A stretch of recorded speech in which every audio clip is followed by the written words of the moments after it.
네, 우리 옆에 있는 우리 성도님들과 인사를 나누겠습니다. 한 주간 택한 자의 은혜를 잘 누리셨냐고 인사하겠습니다. 네, 택한 자의 은혜를 잘 누리셨습니까? 네, 네 얼굴만 봐도 택한 것 같죠? 네, 그렇습니다. 네, 요즘에 계속되는 미국과 이란의 전쟁 소식이 아직 끝나진 않습니다. 종전 얘기도 왔다 갔다 한다 하는데 오늘 속보로는 또 미국이 어, 또 지상 부대를 파견하고 있다 이런 얘기가 있고요. 위협을 하는 것인지 또 15개 조항을 줬는데 뭐 이란은 5개를 다시 내놓고 뭐 이렇게 하고 있다고 하는 어려운 상황들이 있습니다. 그래서 이 참된 평화가 힘의 굴복이 아니라 화평과 또 서로의 또 이해관계 안에 이해를 통해서 오는 것인데 그것을 위해서 우리가 기도해야 될 것 같습니다. 그래서 우리나라도 이 여파에 따라서 참 많은 어려움들이 있습니다. 네. 또 이제 기름값이 1,900원 이상으로 또 오르고 뭐 이런 게 많고요. 인생의 경제에도 뭐 지금 뉴스를 보니까 이제 그 쓰레기 봉투 사는 것도 지금 또 뭐 그렇다고 하는데 사실은 많이 비축이 돼 있다고 합니다. 근데 너무 놀라지 않도록 해달라고 어디 뉴스도 나왔는데 우리의 마음이 이렇게 분주하구나라는 생각이 듭니다. 근데 오늘 주일이 어떤 주일입니까? 종려 주일입니다. 평화의 왕으로 오시는 주님이 임하시는 주일에 우리가 이렇게 소란스러운 소식 앞에 있는 것 같습니다. 그 평화가 어떻게 오십니까? 옵니까? 구원을 위해서 나귀를 타고 오시는 예수님을 통해 올 줄로 믿습니다. 아멘. 그래서 우리가 호산나 이제 구원하소서 주의 이름으로 오시는 이여 이렇게 찬양하는 것이 그냥 입술로만 그치지 않고 우리 삶으로 이렇게 드려지기를 소망합니다. 그래서 예수님이 이렇게 묵묵히 나귀를 타고 입성하시고 십자가의 길에서도 그 길을 끝까지 가시는 주님을 기억하면서 우리 인생의 모든 문제, 우리 세상의 모든 문제가 이 주님의 동일한 이 고백 앞에서 화평이 이루어지기를 축원합니다. 아멘. 네, 오늘 말씀을 함께 나누고자 합니다. 내가 그니라라는 제목의 말씀입니다. 사람은요, 위기 앞에서 진짜 모습이 드러나게 되어 있습니다. 평소에는 믿음 좋은 것 같다가도 손해가 오고 관계가 흔들리고 억울한 일을 당하면 우리 진짜 실력이 그때부터 나타나는 겁니다. 표정이 바뀌고 감정이 너를 띄고 있는 거죠. 우리는 금세 믿음이 좋다 하면서도 너무나도 쉽게 예수님을 부인하는 자리로 내려가는 우리의 모습이 있어요. 직장에서 억울한 일을 당한 분이 있답니다. 자기가 하지 않은 실수인데 팀 분위기상 그냥 넘어가야 하는 상황이었대요. 상사가 말했어요. 그냥 당신이 한 걸로 알고 넘어가고 일 키우지 말라고 이렇게 말을 했다라는 거예요. 근데 그 순간에 이 성도님 마음에 두 가지 생각이 올라왔답니다. 이건 아닌데 라는 생각이 들고 한편으로는 괜히 나섰다가 내가 더 손해보는 건 아닌가 이런 마음에 참 어려웠답니다. 결국 이분은 아무 말도 하지 않았어요. 근데 문제는 그 다음이잖아요. 집에 와서 분이 풀리지가 않는 거예요. 아니 왜 내가 이 손해를 봐야 하냐. 억울하고 화가 나고 내가 왜 말도 못했지 하면서 이불킥을 하면서 자책까지 하니까 밤잠도 설치게 되는 게 우리의 모습일 때가 있습니다. 만약 오늘 내가 그런 상황이라면 어떻게 하시겠습니까? 이때 우리가 실력이 있는 사람이라면 큐티의 자리로 가는 줄로 믿습니다. 아멘. 평소에도 가 있어야 그 능력이 더 나타나는데 내 감정과 판단이 주인의 노릇을 하지 않도록 말씀이 주인 되도록 그때 더 엎드려야 되겠죠. 주님께서 오늘 그런 우리에게 무엇이라 말씀하니까 내가 그니라라고 이렇게 말씀하십니다. 우리는 늘 이 갈림길 앞에 서 있는 거예요. 내 억울함을 증명할 것인가? 주님의 오르심을 신뢰할 것인가? 내가 끝까지 나를 보호할 것인가? 나를 부인하고 예수님을 따를 것인가? 그래서 나를 부인한다는 말은 어떤 말입니까? 주님의 오르심을 신뢰한다는 말이 되는 거예요. 오늘 본문을 통해서 우리가 왜 그토록 내 오름을 포기하지 못하는지, 그래서 예수를 거부하며 살아가는지를 띵크해 보고, 그 거절의 자리, 그 재판의 자리까지 찾아오셔서 내가 그니라 라고 말씀하시는 주님을 깊이 만나기를 소망합니다. 우리 첫 번째로, 내 생각과 내 손해 때문에 예수님을 거부합니다. 예수님은 공회라는 이 서슬퍼런 재판 자리에 끌려오셨어요. 제자인 베드로는 어떻습니까? 이 와중에 두려움이 있었지만 자신에게 해가 오지 않을 만큼 예수님을 멀찍이서 따라가고 있는 모습이 나타납니다. 우리는 어떤 자리에 있는 것 같습니까? 멀찍이 이제 해가 안 되는 만큼만 따라가려는 게 우리의 모습일 때가 있잖아요. 이제 재판이 시작이 됐습니다. 사람들이 하나둘씩 일어나서 예수님을 고발했어요. 그런데 가만히 들어보니까 증언끼리 서로 충돌하고 맞지를 않습니다. 근데 상식적인 재판이면 이게 재판이 안 되는 거리네 하면서 멈춰야 되는데 멈추지를 않습니다. 왜 그렇습니까? 우리 55절 56절을 같이 한번 읽어보겠습니다. 대제사장들과 온 공회가 예수를 죽이려고 그르칠 증거를 찾되 얻지 못하니 이는 예수를 쳐서 거짓 증언하는 자가 많으나 그 증언이 서로 일치하지 못함이라. 아멘. 이미 그들은 어떻습니까? 결론을 내려놨어요. 이 목적을 정해두니까 진실이냐 아니냐가 중요하지 않아요. 그들의 핵심은 뭡니까? 예수는 반드시 제거해야 된다라는 거예요. 이 모습이 어떻습니까? 네, 우리가 이런 상황에 놓인 분들이 있습니다. 어떤 분이 며느리와 갈등이 심했대요. 근데 며느리가 무슨 말을 해도 이제 다 이렇게 꼬아서 들립니다. 네, 진지 드세요 하면 나보고 빨리 먹고 집에 가라는 건가? 네, 어머니 제가 할게요. 내가 못한다고 무시하는 건가? 나중에는 며느리가 아무 말을 안 하면 혼자 상처를 받아요. 이제는 말도 안 거는구나. 근데 이거 어떻게 해야 됩니까? 방법이 없잖아요. 왜 그렇습니까? 이미 마음속에 결론이 나 있는 상태예요. 저 사람은 나를 무시한다. 저 사람은 이렇다. 그게 정해져 있고 증거를 찾으려고 하는 거예요. 그래서 오늘 본문에 나온 사람들도 똑같습니다. 이미 죽이기로 결정하고 증거를 끼워 맞추는 겁니다. 진실이 아니라 그냥 내 생각을 정당화할 증거를 찾는 거죠. 이게 바로 우리의 모습이라는 거예요. 이미 판단해놓고 말씀을 듣고 결론 내놓고 기도하고 마음을 닫아놓고 관계를 보는 사람이 되어 있어요. 우리가요, 내 생각이 맞다는 걸 확인하려고 듣잖아요. 하지만 하나님 말씀은 어떻습니까? 순종하려고 들어야 들리는 겁니다. 그래서 어떤 사람들이 일어나서 이제 거짓 증거를 한다라고 하고 있습니다. 어떤 내용입니까? 58절입니다. 같이 읽어보겠습니다. 우리가 그의 말을 들으니 손으로 지은 이 성전을 내가 헐고 손으로 짓지 아니한 다른 성전을 사흘 동안에 지으리라 하더라 하되. 아멘. 여기서 거짓된 증거는 무엇입니까? 의도적인 왜곡, 조작된 증언이라는 이런 표현입니다. 마치 테러할 것처럼 이렇게 비틀어 버렸어요. 왜 이렇게까지 하고 있습니까? 이 대제사장들과 서기관들은 자기들의 이익과 그런 체계가 무너지기 때문에 가만히 있지 않는 겁니다.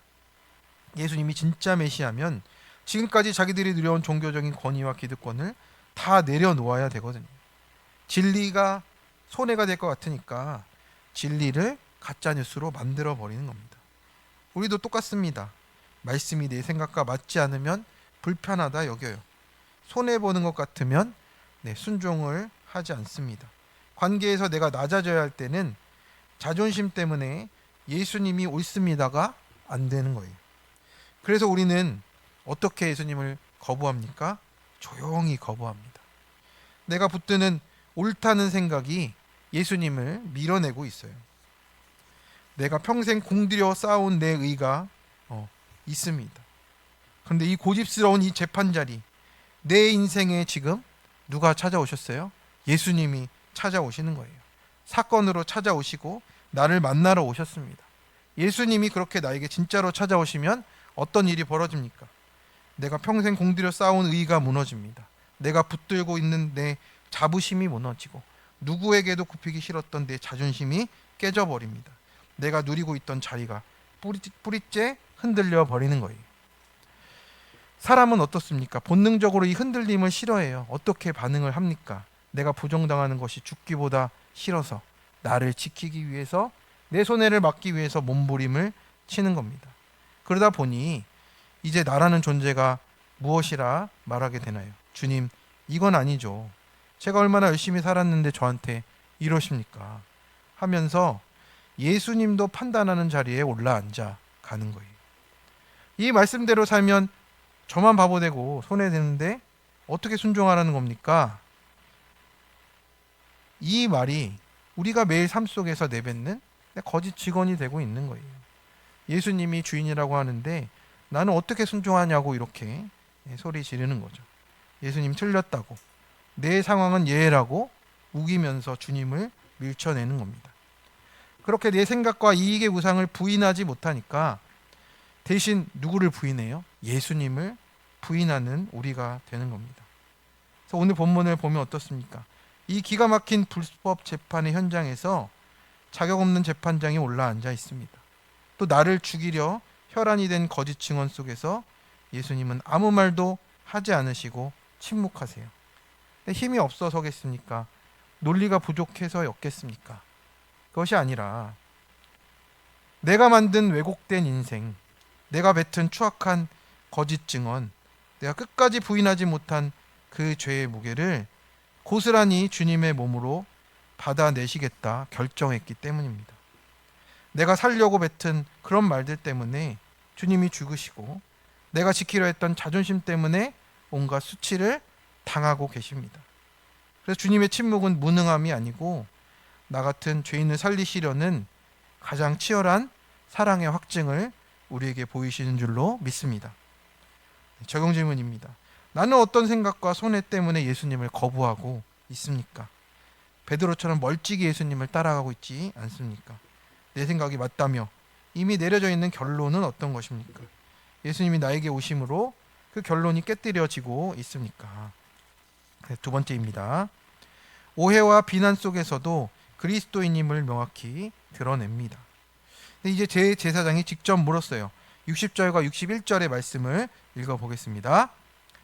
대제사장이 가운데 일어서서 예수에게 물어 이르되 너는 아무 대답도 없느냐? 이 사람들이 너를 치는 증거가 어떠하냐 하되 침묵하고 아무 대답도 아니하시거늘 대제사장이 다시 물어 이르되 내가 찬송받을 이의 아들 그리스도냐? 대제사장은요 지금 많이 조급해졌습니다. 근데 증거는 안 맞고 재판은 꼬여가는 거예요. 예수님의 입에서 실언이라도 나와야 되는데 침묵하고 있잖아요. 그러니 이제 덫을 놓는 겁니다. 내가 찬송받으리야 될 그리스도냐? 이렇게 물어봤어요. 이 질문은 진실을 알고 싶어하는 질문이 아니었잖아요. 죽일 명분을 찾고자 지금 하고 있습니다. 대답하는 순간 신성모독으로 죽게 되는 사형 선교용 덫이 되어 있는 거예요. 이때 이 가장 위험하고 불리한 자리에서 주님이 어떻게 하셨습니까? 침묵을 깨시며 말씀을 하셨습니다. 내가 그니라 라고 말씀하셨어요. 이 고백은 어떻습니까? 자신을 방어하는 표현이 하나도 없어요. 예수님 자신을 보호하기 위한 말이 아니에요. 오히려 십자가의 죽음을 확정짓는 말이 됐잖아요. 그럼에도 불구하고 자기 자신을 분명히 드러내십니다. 왜 그렇습니까? 바로 구원 때문에, 저와 우리의 구원 때문에 그렇다라는 겁니다. 지금 주님이 자신이 누구인지 밝히셔야만 저와 우리의 죄를 대신 지고 죽으실 그 메시아임이 확증되기 때문에 그렇습니다. 죽을지라도 피할 수 없는 이 질문에 담담히 대답하고 계신 거예요. 한 청년이 이제 회사 회식 자리에 갔다 합니다. 분위기가 점점 이상해져요. 술을 강요하고 그러면서 이제 신앙 이야기가 나오면서 이제 조롱도 시작이 됩니다. 요즘도 교회 다니냐고, 그거 다 그냥 자기 위로 아니냐고 이렇게 놀리기도 합니다. 청년이 이제 말을 한 거죠. 저 교회 다니고 있습니다. 이렇게 그 말 한마디 하는데 심장이 그렇게 뛰었다라고 합니다. 근데 말하고 나니까 괜히 분위기는 싸해졌고, 괜히 그냥 지나가면 됐는데 괜히 말했나 이런 생각도 되고 흔들리는 마음이었다라는 거죠. 그런데 이게 꼭 회사에만 있는 것이 아니고 우리의 삶의 그 자리에서 부딪히는 현실들이 있다라는 거예요. 어떻게 보면 믿음은 웅대한 것 같은데 내 모습은 참 초라한 현실 앞에 있을 때가 있습니다. 이렇게 조금만 분리하면 침묵하는 게 맞지 않나라고 생각하는 우리입니다. 우리는 이럴 때 어떻게 합니까? 오해받으면 설명하려 하고요. 억울하면 변명하고요. 손해보면 침묵합니다. 그리고 결정적인 순간에 나는 저 사람을 모릅니다 까지 부인하게 되는 것이죠. 내 자존심 한 톨을 다치지 않으려고 숨기는 우리의 모습인 거예요. 하지만 예수님께서 어떻게 하십니까? 가장 불편한 재판의 자리에서 가장 수치스러운 죽음을 앞두고 가장 분명하게 자신을 계시하고 있는 겁니다. 성도 여러분, 지금 온 세상 모두가 찾아서 반드시 만나야 하는 메시아, 그분이 바로 자신이심을 오늘 우리에게도 말씀을 하십니다. 내가 그니라 이렇게 말씀하세요. 헬라어로는 에고 에이미이고요. 이것이 하나님이 모세에게 말씀하신 거룩하신 이름, 나는 스스로 있는 자다, 나는 존재다라는 뜻과 연결되는 하나님의 자기 계시예요. 하나님 자기 자신을 우리에게 오늘 말씀하고 있는 겁니다. 지금의 이 상황에서 나를 찾아오신 주님을 만나길 원하십니까? 아멘 하신 분들 외에도 만나시기를 바랍니다. 주님이 무력해 보이고 이러지도 저러지도 못하는 상황에 예수님이 내가 그니라 하고 계신 거예요. 성도 여러분, 이거 지금 믿어지십니까? 아니, 지금 주님 이게 이럴 때입니까? 하십니까? 지금 내가 어떻게 반응하는지를 봐야 합니다. 거부하는지 믿는지. 지금 이 재판의 풍경을 다시 한번 생각해 보시기 바랍니다. 이 상황을 통해서 우리는 나라는 존재와 예수님이 어떻게 만나게 되는지를 깨닫게 되는 거예요. 지금 대제사장 서기관들이 예수님을 판단한다고 보여지죠. 근데 사실은 그 반대입니다. 이 자리는 죄인들이 하나님을 재판하는 자리가 아니라 예수님이 그 고난의 현장을 통해서 주님 당신이 누구신지 온 세상에 계시하시는 자리예요. 우리 인생도 마찬가지입니다. 내가 누군가에게 오해받고 직장에게 부당한 처우를 당하고 가정에서 모리의 벽에 부딪힐 때 우리는 내가 세상으로부터 심판당한다 생각하죠. 내 인생은 왜 이 모양이지? 왜 나만 이런 대답을 받아야 되나 하며 억울함에 매몰되는 겁니다. 하지만 믿음의 눈을 크게 뜨고 보면 이러지도 저러지도 못하는 이 고통의 자리가 바로 예수님이 누구이신지 나에게 계시해 주는 자리입니다. 그 자리에서 주님이 어떻게 만나집니까? 예수님은 나를 살리려고 주님과 상관없는 내 죄까지도 다 짊어지시고 침묵하는데 나는 내 자존심 한 토막, 내 억울함 한 톨도 못 내려놓고 내가 옳다고 끝까지 붙들고 있구나. 주님, 제가 바로 그 죄인입니다. 이것이 보여질 때, 깨달아질 때 비로소 예수님이 우리의 구원을 위해서 기름받은 그리스도로 보여지기 시작하는 거예요. 그 억울함 한 톨, 내가 붙들고 있는 그 한 줌도 안 되는 오름을 내려놓을 때 주님의 온전한 의가, 100% 오르신 의가 나에게 전가되기 시작하는 겁니다. 제가 겪었던 일입니다. 아내와 이혼 소송 중에 2주에 한 번씩 아들을 면접했습니다. 늘 키즈 카페에서 2시간을 만났습니다. 그런데 그날도 이제 2시간을 다 보내고 아들을 아내에게 보내고 출차를 했습니다. 그런데 이제 지하 주차장에 나가는 차단기 앞에 갔는데 제가 주차권을 못 받아온 거예요. 근데 거기는 이제 통로가 딱 하나뿐이고, 근데 갑자기 또 뒤에도 차가 들어와 있어서 제가 내려서 뭐 3층에 올라갔다 할 수도 없고, 그래서 물어봤습니다. 호출기로. 이게 내가 3층에 키즈파크를 갔다 왔는데 다시 주차권 받아오면 안 되겠냐고, 나가서 받아오겠다 했더니 안 된답니다. 주차 요금을 내야만 나갈 수 있다고 하는 거예요. 키즈카페에 전화해서 확인해도 안 되냐? 그것도 안 된답니다. 그때 너무 화가 나더라고요. 이혼 소송도 화가 나고 2주에 한 번 아들을 볼 수 있는 것도 힘들어 죽겠는데 이 생돈 5천 원까지 나가게 생겼으니 더 짜증이 나고 화가 났습니다. 이게 왜 안 되냐고. 저는 그때 너무 분노가 치밀었습니다. 그런데 그때 왜 이 생각이 났을까요? 내가 5천 원에 예수님을 팔아먹고 있구나. 이 사람들이 내가 목사인 걸 알면 뭐라 생각할까? 나는 5천 원에도 주님이고 뭐고 없는 사람이구나. 여러분, 내가 평상시에 그냥 되어가는 자리에서 주님이 옳습니다는 누구나 할 수 있어요. 그런데 주님은 내가 억울하고 자존심 부리고 내가 옳다 하는 그 자리에 찾아오십니다. 그 5천 원의 자리에서 저에게 물으시더라고요. 다른 때 물으시는 게 아니에요. 내가 코너에 몰려있고 아무것도 못하고 이러지도 저러지도 못하는 자리에서 내가 너의 구원자가 맞냐고 오늘 물어보시는 겁니다. 주님은 또한 말씀대로 이루어질 것을 선포하십니다. 62절의 말씀을 같이 읽어보겠습니다. 예수께서 이르시되 내가 그니라 인자가 권능자의 우편에 앉은 것과 하늘 구름을 타고 오는 것을 너희가 보리라 하시니. 여기서 인자는 다니엘 7장의 메시아의 표현입니다. 지금 주님은 침뱉음을 당하고 조롱받는 고난받는 종이지만 동시에 어떤 분이십니까? 온 세상을 심판하러 다시 오시는 영광의 왕이심을 선포하고 계십니다. 나를 죽이려는 자들 앞에서 나를 살리실 심판주를 바라보게 되는 것, 이것이 우리가 회복해야 되는 믿음의 시력이라고 오늘 말씀해 주고 계십니다. 적용 질문입니다.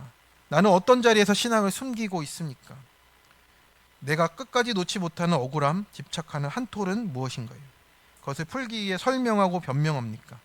그 자리에서도 주님이 나의 구원자이심을 고백하고 있습니까? 세 번째입니다. 구원을 위해 당할 것을 모두 당하시며 가십니다. 예수님의 내가 그니라의 말씀이 선포된 후에 사람들의 반응이 어떻습니까? 이제 광기에 휩싸이게 되는 거예요. 대제사장은 분을 못 이겨서 옷을 찢고 신성모독이라 소리를 쳤습니다. 우리 64절 65절을 같이 한번 읽어보겠습니다.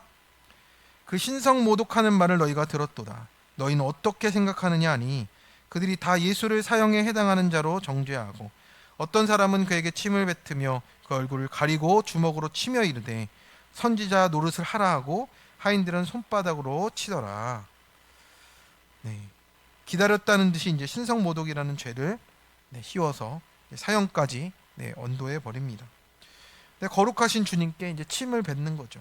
얼굴을 가리고 주먹으로 치고 선지자 노릇을 하라고 하인들까지 또 가세시켜서 뺨까지 치는 이런 일을 감행하는 겁니다. 인간의 잔인함이죠. 극에 달한 이 불법과 폭력의 현장이 아닐 수가 없습니다. 그런데 예수님은 이 모든 부조리함에 단 한 번도 저항하지를 않으셨어요. 왜 그렇습니까? 왜 그 능력이 있으신 분이 무기력하게 이렇게 맞고만 계십니까? 예수님이 오신 그 뜻 때문에 그런 거죠. 예수님이 자신의 억울함을 풀기 위해 오신 것이 아니고 명예를 회복하거나 자존심 지키려고 그 자리에 서 계신 것이 아닙니다. 오직 나 같은 죄인을 살리기 위해서 그 수치를 다 당하기로 작정하셨기 때문입니다. 우리는 작은 말 한마디에 상처받고 억울해서 잠을 못 자고 손해보면 분노하는 우리 모습입니다. 누군가 나를 무시하면 어떻게든 되갚아줘야 직성이 풀리는 거잖아요. 작은 것 하나도 놓치지 않고 인정을 못 받으니 무시당하기 싫어서 억울함을 못 견디고 이제 반응을 하는 겁니다. 그래서 우리가 주님의 얼굴을 가리고 침뱉고 때리고 조롱하는 모습이 우리의 모습 속에 나타나는 겁니다. 그래도 주님은 이 모든 모욕과 수치를 다 당하시겠대요. 이 십자가의 길만이 우리의 구원의 길이기 때문에 우리의 그것을 이루어 주시고 또 우리에게 보여주시기 위해서 나의 구원을 위해 끝까지 당하고자 하시는 주님이십니다. 그래서 구원은 누가 대신 당해주지 않으면 이루어지지 않는 거예요. 예수님이 다 당하셨기 때문에 내가 살게 되었습니다. 그리고 내 옆에 있는 우리 사람들을 통해서 가족과 우리 사람들과 공동체와 지체들을 통해서 그 수고를 통해서 우리가 구원을 알아가는 겁니다. 네, 우리 옆에 있는 분에게 이렇게 얘기하겠습니다. 내 옆에 있어 주셔서 감사합니다. 네, 우리 성도님들도 네, 다 저 때문에 수고하고 계신 것 같아서 저도 더 회개하며 가는 겁니다. 청소년 부모의 간증이에요. 네, 목회자 가정의 딸로 태어났답니다. 불신 집안에 있는 미국 교포 남편과 결혼했답니다. 그러니까 율법적인 가치관 때문에 이제 남편을 보면서 자꾸 정죄가 됐답니다. 미국에서 살았으니 얼마나 자유분방한 남편이었겠어요. 매일 싸웠답니다. 남편은 나중에 외도를 했고 무기력과 우울증이 이제 그 아내에게 왔습니다. 더 심각한 것은 뭡니까? 남편은 외도를 죄로 여기지 않더라는 거예요. 더 억울했죠. 근데 내가 하나님 자리에 앉아서 남편을 판단하고 내가 정죄하고 있다라는 것을 깨닫게 되었다라고 합니다. 말씀을 묵상하며 또 묵상이 되었다라고 하는 거예요. 그런데 남편은 더 심해졌대요. 네, 같이 살지 않을 이유가 확실하죠, 그죠? 아닙니까? 여기는 이미 다 구속사의 완성자들이 신 건지 살지 못할 이유가 정말 많잖아요. 더 심해졌다고 하니까. 그래서 남편을 망신 주려고 이제 회사에 찾아갔대요. 소리 지르고 책상을 뒤엎고 난리를 쳤습니다. 네, 내가 이러는 것이 당연하다라고 했는데, 그러나 교회에서 말씀을 들으며 내가 내 유익을 위해서 주님을 찾는 자임을 깨달았다고 합니다. 나는 의인이고 남편만 죄인이라고 그렇게 때리고 정죄하고 침뱉고 사형해야 된다 정죄하고, 그런데 말씀을 듣고 양육을 받다 보니 이제 남편이 저와 가족의 구원을 위해서 수고했다라는 것을 깨달았다라고 하는 거예요. 내 편의만 구하고 그런 기복을 구하면서 내가 예수님을 십자가에 못 박은 죄인임이 이제서야 깨달아졌다고, 이제는 남편을 주님처럼 여기고 토를 달지 않겠다, 억울할 때 십자가의 주님을 기억하겠다라고 말을 하는 겁니다. 상황이 많이 바뀐 것 같지 않아도 어떻습니까? 이 분이 바뀌었잖아요. 네. 구속사의 그 고백으로 살아가게 되는 겁니다. 내 죄를 먼저 보는 인생이 되어진 겁니다. 성도 여러분, 이 모욕과 수치를 당하는 주님이 보이십니까? 이 억울함을 통과해야 진짜 구원이 보이는 겁니다. 우리가 왜 십자가를 지지 못하냐면 끝까지 억울한 자기 자신을 붙들고 있는 것 때문이에요. 억울함을 붙잡는다는 것은 내가 끝까지 100% 옳다는 말과 똑같아요. 내가 계속 억울하다 말하는 것은 내가 틀렸고 주님이 옳다는 그 말을 절대 못한다는 뜻입니다. 이 말은 결국 내가 지금 예수를 부인하고 있다는 말과 동의어예요. 우리가 여기서 기억해야 될 진리가 있습니다. 내가 오늘 세상에서 받아야 될 거절과 무시와 내가 죄인으로서 당해야 될 모든 정죄와 수치를 예수님이 이미 십자가에서 선불로 다 받으셨다라는 뜻입니다. 이것이 믿어지시면 우리 삶에 놀라운 변화가 나타나는 거예요. 더 이상 이제 사람들의 인정에 목매지 않습니다. 내가 맞다는 것을 증명하려고 피 터지게 싸우고 진을 빼지 않아도 되는 겁니다. 왜 그렇습니까? 세상에서 가장 공의로우신 주님이 너는 내 것이라고, 내가 너를 의롭다 칭한다라고 말씀해 주시기 때문입니다. 주님이 100% 옳으시기 때문에 때로 나는 사람들에게 앞에서 틀려도 조금 무시당해도 내 존재 자체가 흔들리지 않는 은혜의 자유를 누릴 수 있게 됨을 믿습니다. 오늘도 여전히 숨가쁘게 붙들고 있는 그 억울함의 실체는 무엇입니까? 사실 그 억울함의 현장은 주님이 내 대신 침뱉음을 당하고 계신 자리입니다. 저 사람이 나를 무시하는데 어떻게 참습니까? 내가 한 일도 아닌데 어떻게 독박을 씁니까? 우리가 이렇게 항변할 때 주님은 피투성이가 된 얼굴로 우리를 바라보며 말씀하시는 거예요. 사랑하는 아들아, 사랑하는 딸아, 내가 당해야 될 그 수치를 내가 여기서 다 당하고 있다.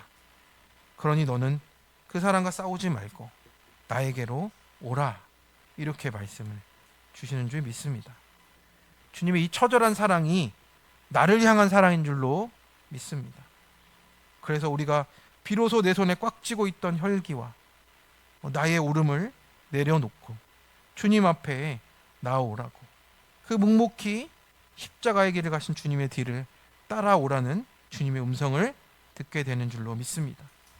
그래서 우리가 억울함을 푸는 것보다 더 영광스러운 것이 뭡니까? 그 억울함 속에서 주님의 음성을 듣는 거예요.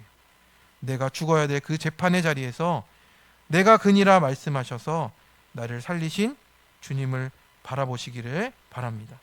그래서 주님의 당하심이 나의 살아남으로 다시 변환시켜 주셨음을 고백할 때 나의 가정과 일터와 그 모든 삶의 자리가 비난과 정죄의 법정이 아니라 하나님의 통치가 나타나는 성전이 될 줄로 믿습니다.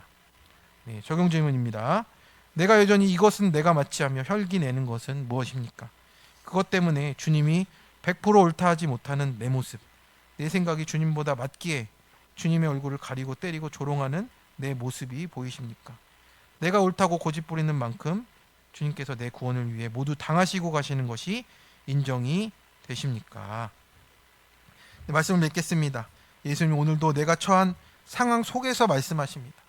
저 멀리 우주 끝에서 말씀하시는 것이 아니라 정말 내가 가장 억울하고 힘들어하고 지금 붙잡고 있는 그 상황 가운데 내가 그니라라고 말씀하시는 거예요.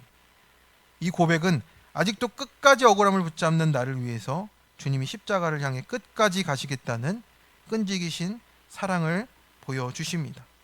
거짓 증언 속에서도 자신을 계시하시고 구원을 위해 십자가를 끌어안으시는 사랑의 주님이십니다.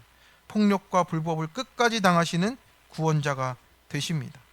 오늘 이 주님 앞에서 우리가 믿음으로 고백하며 나아가기 원합니다. 주님, 저는 제 생각과 제 손해를 바라보며 주님을 외면했던 비겁한 죄인이라고, 억울함에 눈멀어 내 곁에 계신 주님을 보지 못했다고. 주님, 주님이 너무나 필요합니다. 나를 불쌍히 여겨 주옵소서. 우리 이 고백으로 매일매일 주님의 오르심이 내 삶에 나타나고 주님의 통치가 누려지시는 우리 모든 성도님들 되시기에 축원합니다.